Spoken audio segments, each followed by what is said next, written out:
महात्मा बुद्ध का एक बहुत ही प्रसिद्ध शिष्य था पुण्यकश्यप, जो सच में पूर्णता को प्राप्त हो गया था।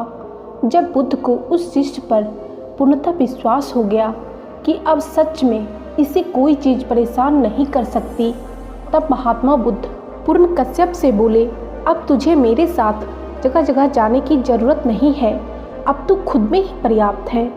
अब तुझे किसी बुद्ध की ज़रूरत नहीं रही। इसलिए अब तू गांव-गांव और नगर नगर जाकर जो भी तुमने मुझसे सीखा है उसे लोगों में लौटा। अब से यह तेरा काम है। तूने जो पाया है उसे लोगों में बांट। पुण्यकश्यप बोला, लेकिन किस दिशा में जाऊं? आप इतना तो बताइए। महात्मा बुद्ध बोले, अब दिशा भी तू खुद ही चुन ले। अब अपना मार्ग तुझे खुद बनाना है। अब तुझे दिशा बताने की भी ज़रूरत नहीं है। पुण्यकश्यप बोला, तो ठीक है भगवान, फिर मैंने अपना मार्ग चुन लिया। एक सूखा नाम का गांव है, मैं वहीं जाऊंगा। बुद्ध बोले, तू एक बार फिर सोच ले। वहां जाकर तू बहुत बड़ी उलझन मोल ले रहा है। बड़े ही दुष्ट लोग रहते हैं वहां। उन्होंने आज तक किसी सन्यासी को नहीं देखा होगा। तेरा जीना मुश्किल कर देंगे। बहुत खुश होते हैं वे लोग दूसरों को दुख पहुंचाकर, इसलिए तू वहां मत जा। महात्मा बुद्ध की बात सुनकर पुण्यकश्यप बोला, इसलिए तो मेरा वहाँ जाना जरूरी है। कब तक जंगली की तरह रहेंगे वो लोग? आखिर उनको बदलने के लिए किसी न किसी को जाना ही होगा। उनको मेरी ज़रूरत है। आप मुझे वहाँ जाने की आज्ञा दें। महात्मा बुद्ध बोले, फिर कहता हूँ, एक बार और सोच ले। ऐसा ना हो कि तू वापस लौट आए और तेरा काम अधूरा रह जाए। महात्मा बुद्ध की बात सुनकर पुण्यकश्यप बोले, जो सोचना था सोच लिया बुद्ध, अब बस आप मुझे जाने की आज्ञा दें। महात्मा बुद्ध बोले, ठीक है, जाने से पहले मेरे 3 प्रश्नों के उत्तर देता जाए। पहला, अगर उन्होंने तुझे गालियाँ दी, तेरा अपमान किया, तब तू क्या करेगा? तब पुण्यकश्यप बोला, अगर उन्होंने मुझे गालियाँ दी, मेरा अपमान किया, तो मेरे मन में प्रसन्नता की भाव उठेगी, ये सोचकर कि उन्होंने मुझे गालियाँ ही दी, मारा तो नहीं ना। महात्मा बुद्ध बोले, ठीक है, लेकिन वो तुझे मारना ही शुरू कर दें, जो कि वो कर सकते हैं क्योंकि वो जंगली हैं, तब तेरे मन में कैसे विचार उठेंगे? तब पुण्यकश्यप बोला, तब भी मैं यह सोचकर खुश रहूँगा कि ये सिर्फ मुझे मार रहे हैं, जान से तो नहीं मार रहे हैं, वरना वो जान से भी मुझे मार सकते हैं।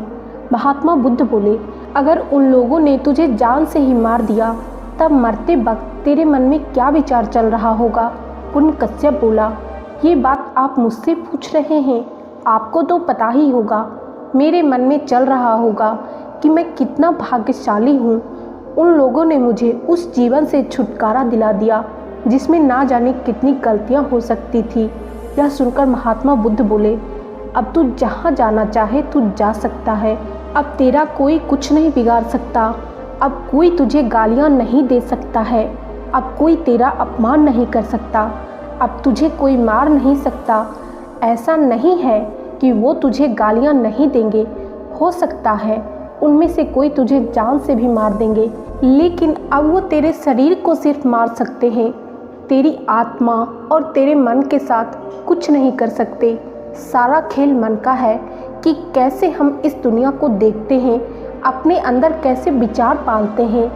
उसने मुझे मारा, गाली दी, अपमान किया। जो ऐसे विचारों को मन में गांठ बनाकर नहीं रखते, उनका बैर शांत हो जाता है। मन में बैर रखकर जीना नरक में जीने के बराबर है।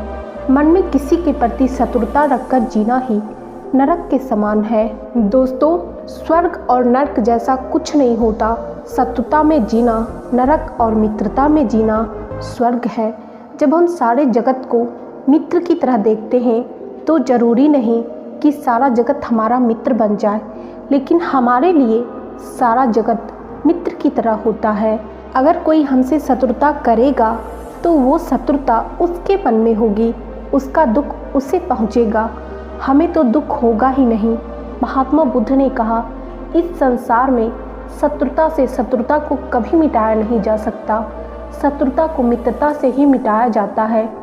कुल मिलाकर सब कुछ हमारी सोच पर निर्भर करता है कि हम सकारात्मक सोचते हैं या फिर नकारात्मक। दोस्तों, इस कहानी से आपको क्या सीखने को मिला, अपनी राय हमें कमेंट बॉक्स में ज़रूर दीजिएगा।